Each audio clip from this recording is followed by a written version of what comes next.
Gold, trusted gold buyers. మీరు తాకట్టు పెట్టిన బంగారాన్ని విడిపించి ఈ రోజు ఉన్న మార్కెట్ ధరకు కొనబడను.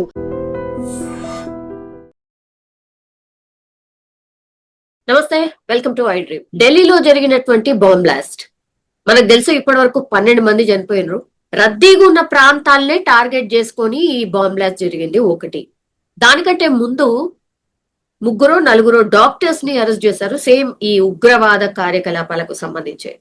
అగైన్ మోయినుద్దీన్ అనే వ్యక్తి హైదరాబాద్ రాజేంద్ర నగర్ లో ఉంటూ ఒక విషాన్ని తయారు చేసి అది పబ్లిక్ లో ఏవైతే వాటరో లేకపోతే ప్రసాదంలోనో కలపాలనే ప్లాన్ లో ఉన్నట్టు కూడా ఇప్పుడు గుజరాత్ కి సంబంధించిన పోలీసులు విచారణలో ఈ మోయినుద్దీన్ అనేటైనా వెల్లడించిండు. ఆయన కూడా బేసికల్లీ డాక్టర్. సో విచారణ చేస్తున్న కొద్దిగా సంచలన విషయాలు బయటకు వస్తున్నటువంటి నేపథ్యంలో అసలు ఏం జరుగుంటది? బికాస్ సింధూర్, ఆపరేషన్ సింధూర్ తర్వాత చాలా గ్యాప్ అని అనడానికి కూడా లేదు.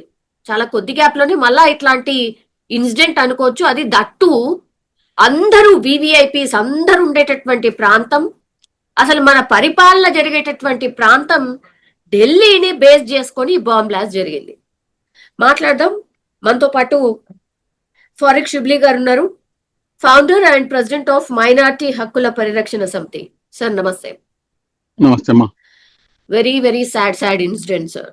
12 మంది చనిపోయినరు. ఎవరు కూడా ఎక్స్పెక్ట్ చేసి ఉండరు అది ఢిల్లీ లాంటి ప్రాంతంలో ఇట్లాంటి బ్లాస్ట్ జరుగుతుంది అని.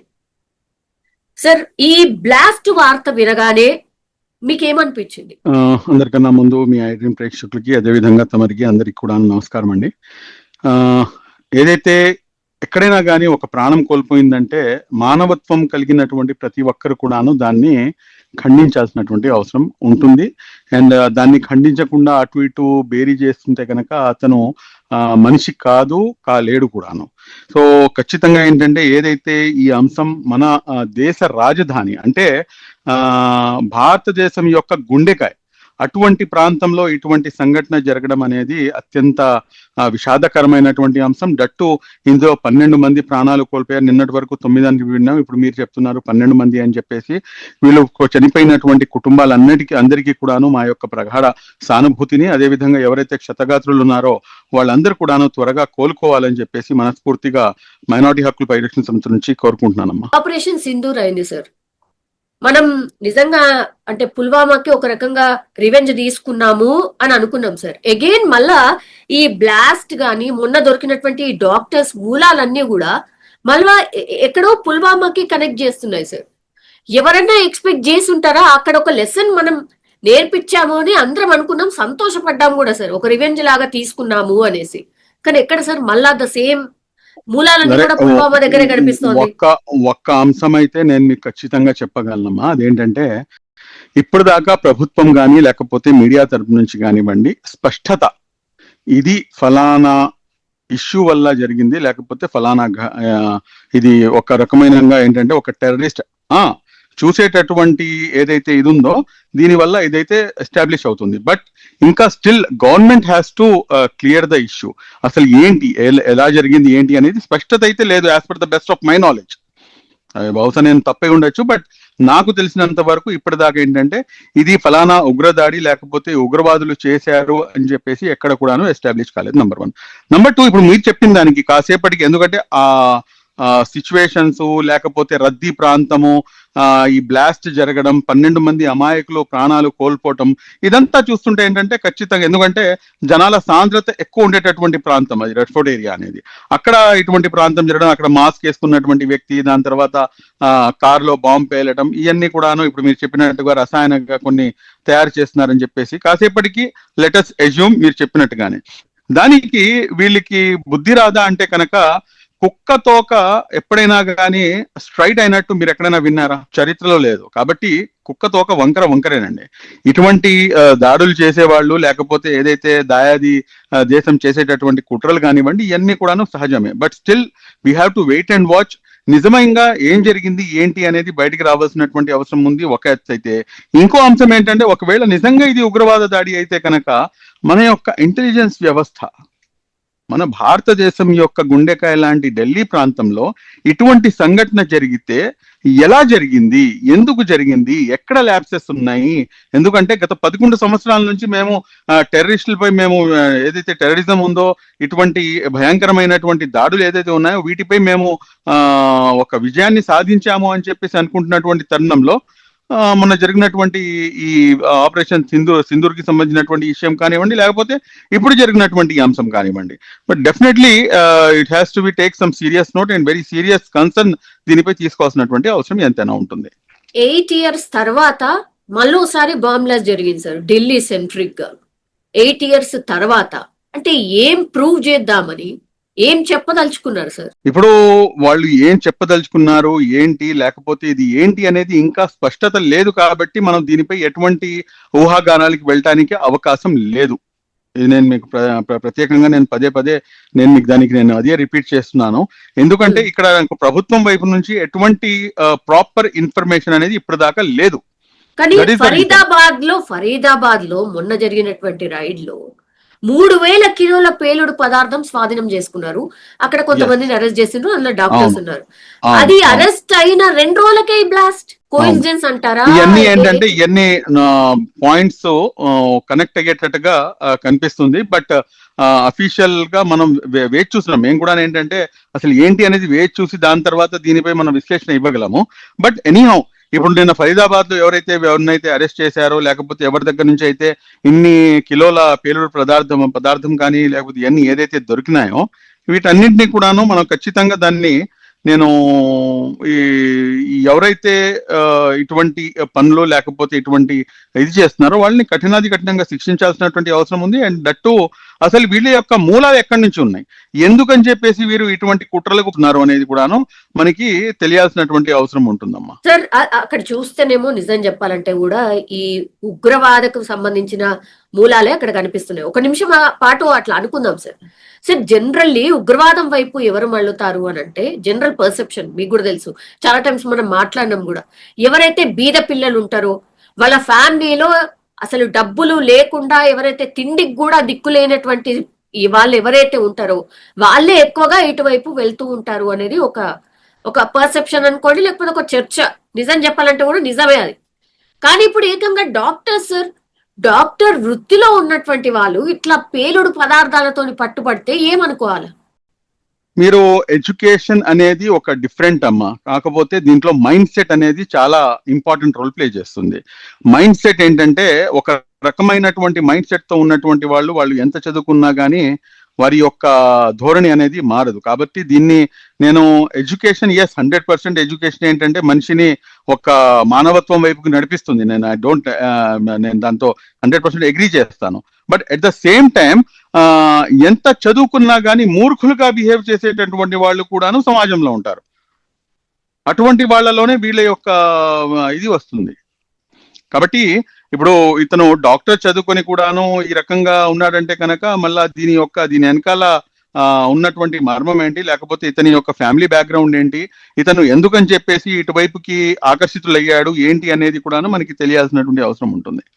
ఇక్కడ మొయినుద్దీన్ అనేట ఆయన హైదరాబాద్ కి సంబంధించి సార్ ఏడ బ్లాస్ట్ జరిగినా హైదరాబాద్ కి ఎక్కడో చోట లింకప్ అయి ఉంటుంది sir. Moinuddin ricin, I think ఆ విషం పేరు వచ్చేసి రైసిన్. అతను sir do you know what is ricin sir? నిజంగా I want to know what is it sir. లేదమ్మా, నాకు కూడా దానిపై ఐడియా లేదు. అది కొన్ని దీంతో ఒక రకమైనటువంటి కెమికల్ గా తయారు చేస్తారంట. దానివల్ల ఏంటంటే ఎక్కువగా హాని కల్పించడం. ఒక రకంగా ఏంటంటే మీరు చెప్పాలంటే ఇప్పుడు ఇది ఒక వైరస్ లేకపోతే ఒక రసాయన పదార్థం లాంటిది. అది విషం విషం అని చెప్పుకోవచ్చు. అదే అసలు దానికో స్మెల్ ఉండదంట. తర్వాత దేంట్లో కలిపినా కూడా అసలు మనం గుర్తు కూడా పట్టలేమట. అట్లాంటిది ఇప్పుడు మొయినుద్దీన్ అనేటైన వాళ్ళ ఇంట్లోనే ల్యాబ్ లాగా ఏర్పాటు చేసుకొని రైసిన్ అనే పదార్థాన్ని తయారు చేస్తాడు. తర్వాత ఈ వాటర్ ట్యాంకర్స్ ఏవైతే ఉంటాయో అందులో కలుపుదామని, తర్వాత ప్రసాదం ఏవైతే ఉంటుందో ఎక్కువ జనాలు తినేది ఆ ప్రసాదాలలో కలుపుదామనేది వాళ్ళ planet. Sir can you imagine? అంటే ఎంత పెద్ద ఎత్తున జనాలు చనిపోతే అంత సంతోషం, అంతే కదా సార్? సింపుల్. నేను మీకు ఒక అంశం చెప్తానమ్మా. నేను మీకు ఇక్కడ ఇప్పుడు చూడండి, మొన్న జరిగినటువంటి విచ్చలవిడిగా ఎవరినైతే కాల్ చేశారో, మతం పేరు అడిగి మరీ కాల్చారు. నిన్న ఏదైతే బ్లాస్ట్ జరిగిందో, సరే ఎందుకు జరిగింది, ఎలా జరిగింది, ఏదైతే డీటెయిల్స్ రావాల్సిన అది తీసి పక్కన పెడదాం కాసేపటికి. బట్ దీంట్లో అమాయకులు ఆ 12 మంది ఎవరు, ఎందుకు చనిపోవాలి వాళ్ళు, వాళ్ళు చేసిన పాపం ఏంటి, వాళ్ళు చేసిన తప్పేంటి? ఇంట్లో నుంచి బయటకు వచ్చి ఉంటారో ఏదో పనుల మీద, ఒక ఆయన ఆఫీస్ నుంచి రిటర్న్ అవుతూ ఉంటాడు, ఒకళ్ళేమో పిల్లల్ని స్కూల్ నుంచి తీసుకుని వెళ్తూ ఉంటారు, ఇంకోళ్ళేమో ఏదో పని మీద అని చెప్పేసి వెళ్తూ ఉంటారు. ఆల్ ఆఫ్ సడన్ గా బయటికి రాగానే వాళ్ళు ఈ ముత్రు కబిలించేసింది, వాళ్ళు చనిపోయారంటే దీనికన్నా ఇంకా దారుణం ఏముంటుంది? వాళ్ళని అమాయకులు కాకపోతే ఇంకేమని చెప్పేసి పిలుస్తాను చెప్పండి. నేను ఇక్కడ ఈ విషయం నేను మీకు ఎందుకు చెప్తున్నానంటే, సూరే అల్ మాయిదా ఖురాన్ లో 5th చాప్టర్ 32వ వాక్యము, దాంట్లో చాలా స్పష్టంగా ఇచ్చినటువంటి ఆదేశం ఏమిటంటే, మీరు ఎవరైతే ఒక అమాయక వ్యక్తి యొక్క ప్రాణాలను హరిస్తాడో, అమాయకమైనటువంటి వ్యక్తి యొక్క ప్రాణాలను హరిస్తాడో, అతను సర్వ మానవుని యొక్క ప్రాణాలను హరించినట్టు. ఇదే గనక మీరు ఒకసారి గమనిస్తే గనక ఖురాన్ చెప్తున్నటువంటి అంశం ఇది. అమాయకులైనటువంటి వారిని, వారి యొక్క ప్రాణాలను పొట్టన పెట్టుకున్నటువంటి వాళ్ళు ఏమాత్రం కూడాను వాళ్ళు మనుషులు కాదు, వాళ్ళు మొత్తం మానవత్వాన్ని చంపేసినట్టే. As per the religion Quran చెప్పినటువంటి అంశం అమ్మ ఇది. కానీ స్టిల్ వీళ్ళు ఈ రకంగా చేస్తుంటే కనుక అది ఏమాత్రం కూడా సమంజసం కాదు. అదే విధంగా ఖురాన్ చాలా స్పష్టంగా చెప్తుంది. చాలా చోట్ల ఏంటంటే ఈ రోజున జిహాద్ అన్నా కానీ, లేకపోతే ఈ టెర్రరిస్ట్ అన్నా కానీ డైరెక్ట్ గా ఒకటి లింక్ అయిపోతుంది. But jihad is different. అంటే మీలో ఉన్నటువంటి చెడుపై మీరు గెలవటానికి మీరు చేసేటటువంటి ఏదైతే యుద్ధం ఉంటుందో దాన్ని జిహాద్ అని చెప్తారు. అంటే ఒక మంచిని మీలో మీ మనసుని మీరు చంపుకొని చెడు వైపుకి మీరు వెళ్లకుండా చేసేటటువంటి ఏదైతే మీ అంతర్యుద్ధం ఉంటుందో దాన్ని జిహాద్ అంటారు. అదే విధంగా జిహాద్ అంటే స్ట్రగుల్. ఇప్పుడు మీరు మీ యొక్క ప్రొఫెషన్ లో మీరు స్ట్రగుల్ చేస్తున్నారు, నా ప్రొఫెషన్ లో నేను స్ట్రగుల్ చేస్తున్నాను, అంతేగాని దీన్ని ఒక పవిత్ర యుద్ధం అని చెప్పేసి ఇలా చేయటం వల్ల ఏదో స్వర్గం లభిస్తుంది, లేకపోతే ఇంకోదేదో జరుగుతుంది అని చెప్పేసి ఏదైతే పర్సెప్షన్ ని కొంతమంది ఫిక్స్ చేసేటటువంటి ప్రయత్నం చేస్తున్నారో వారు ఏ మాత్రం కూడాను ముస్లింలు కాలేరు. If any Muslim has did this kind of things, then he is not a Muslim. He is not a Muslim. మరి ఏంటి ముస్లిం కాకపోతే ఏంటి సార్? మరి ముస్లిం పేర్లో అయితే అదే కనిపిస్తుంది కదా. ఇప్పుడు మీకు ఒక చిన్న ఎగ్జాంపుల్ చెప్తాను మీకు. ఇప్పుడు ఐ లవ్ మొహమ్మద్ అని చెప్పేసి ఒక పెద్ద సంఘటన, ఒక పెద్ద ఇష్యూ ఒకటి జరిగింది మన యూపీలో. మన రీసెంట్ గా ఒక 3 వ్యక్తుల్ని, ముస్లిం పిల్లల్ని అరెస్ట్ చేశారు. ఏంటి, ఒక శివాలయంపై ఐ లవ్ మొహమ్మద్ అని చెప్పేసి రాశారు అని చెప్పేసి.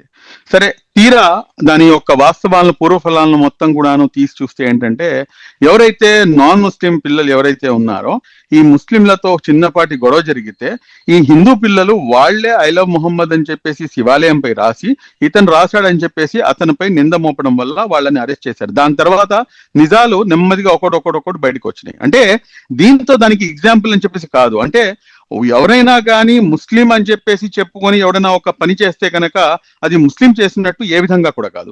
ముస్లిం అన్నవాడు నాకు తెలిసినంత వరకు ఏంటంటే, అతని వల్ల పొరుగు వ్యక్తికి, ఇప్పుడు నేనున్నానమ్మా, మీరు ఫోన్ చేశారు, లేకపోతే మీరు వచ్చారు, మిమ్మల్ని గౌరవించడం, మిమ్మల్ని మీ మనసుని నొప్పించకుండా మీ మనసుని గెలుచుకోవటమే నా యొక్క పరమ ధర్మం, నా యొక్క అందరికన్నా ముందు ప్రైమ్ రెస్పాన్సిబిలిటీ. అలాంటిది నేను మిమ్మల్ని చంపివేసి ఇది జిహాదు, లేకపోతే దీనివల్ల నాకు ఏదో స్వర్గం దొరుకుతుందంటే స్వర్గం కాదు. వాడు అసలు ముస్లిమే కాదు.